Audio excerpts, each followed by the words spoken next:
mummy mummy मो पेट बहुत काटुची mummy मते स्कूल रो घर को पठे देले मम्मी मते कोन होउची मम्मी मो पेट बहुत काटुची मो चिड़ा हे परोडी काटुची मम्मी मोरे जीबी के कोन होउची मते माँ घरे बड़ झीटा अच्छी तोर हो गला आग भावे साही पड़ोसा लोक सब देखी देथिबे कोन कहिबे लो तुम जगह रास्ता सारा चलिगिर पळी आसिलु जानिनु कोन मोर सब मास रहउची तू जानि परनु इटा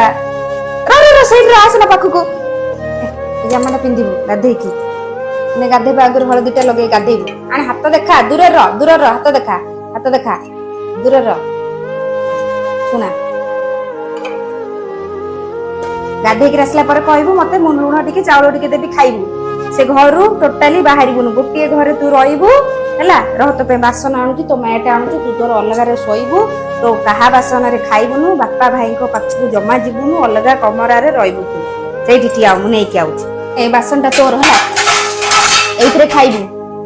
ए चटईटा ने एटा पारिकिरी सब दिन सोइबु सेइथरे 7 दिन पर्यंत हला से रूम रु बाहर को बाहरिबु रोसई घर ठाकुर घर दुआर मुह माडिबुनु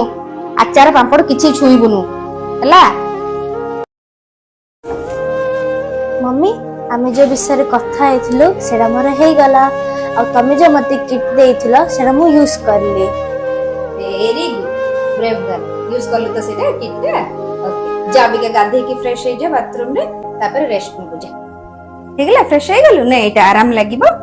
ने ए उसुम उसुम खीरटा टिके पी दे आ एठी लड्डूटा रखी छी खाइ देबो ला किछि नाही पूरा रेस्ट नेबार अछि तते है काली स्कूल जीबो हां देखिए भल लागिले जीबो न घरे रह के पूरा रेस्ट ओके ओके